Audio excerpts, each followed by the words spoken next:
Hi guys, welcome back to Mental Health Monday. My name is Michelle McQueen Bradley, here to be your international counselor. And today I actually want to talk about something that has been coming across my caseload. Are parents that are struggling to parent their adult children or to be there for their adult children and trying to figure out how to set those boundaries again for adult children.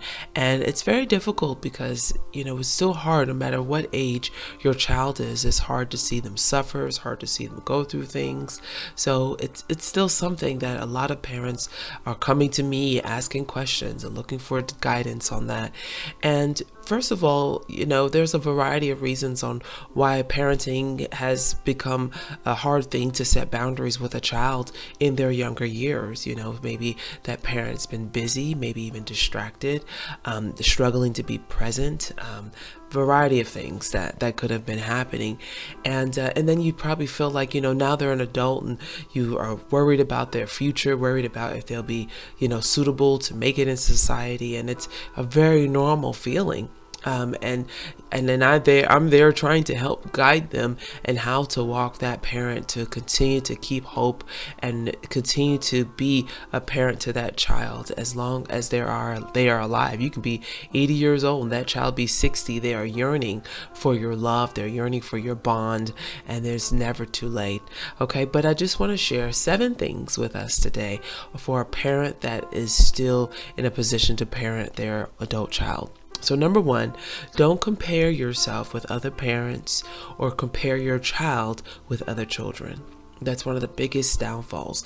Don't compare, because if you start comparing, then you're going to start wondering, okay, what did I do wrong, and what's wrong with me, and what's wrong with my child? There's nothing wrong with you. God made you perfect. And so just walk in his greatness, walk in his love, walk in what he has for you, and not compare. You are perfect the way he made you. All right. So walk in your great creation, in your creator's way of making you. Number 2, live in the present. And there are a lot of mistakes that parents make. We can't fix those mistakes, but live in the present. When you are ready to be back in tune with your child, just stay in the present. Be with them. They need you right now at this hour, whether 20 years old, 30 years old, 40 years old. Be present with them. Number 3, make amends. I'm looking at my notes here. Make amends. Now, if you did make a mistake, it's okay to go back and say, you know what, I shouldn't have done this. I shouldn't have done this. I made a mistake in this area. That actually, it's not really confession to them, but it actually frees up some dialogue and any resentment or hurt or mistrust that child may have gotten over the years. And so making amends is big. Now, before I just said live in the present, but making amends is not necessarily living in the past. It's making amends, cleaning up what you feel like you have done in the past, and coming back to that child saying, you know what, I did this wrong, but let's make it right today. And that actually can help that person, that son or daughter, to think and realize, you know what, when I make mistakes, this is how I can handle them. And it's a big learning curve for that child. It's a big learning curve in how to set those boundaries, how to make amends for the things you've done wrong. Number 4, be curious. Now, when I say be curious, because remember now that son or daughter is much older, they're growing into their own personality in adulthood. Learn about who they are. Be curious and don't be furious. Learn about who they are. Learn about the things they like.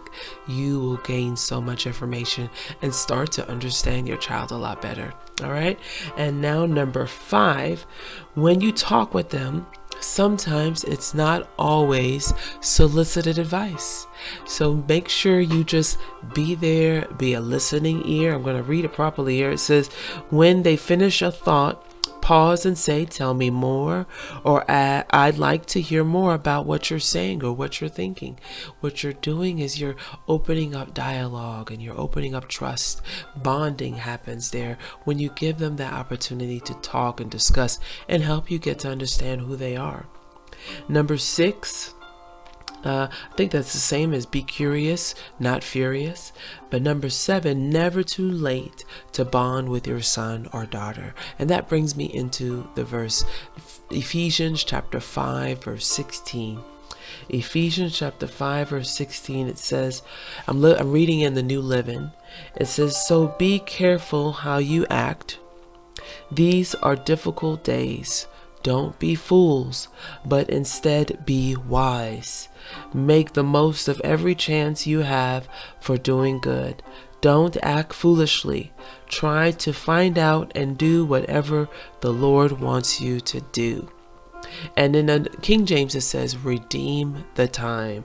And this one it says, to make the most of every chance you have for doing good. Never too late to make the most of every chance to do good. All right, so I want to go over those 7 points again. Number 1, don't compare yourself with other parents and other children. Number 2, live in the present, not in the past. Make amends.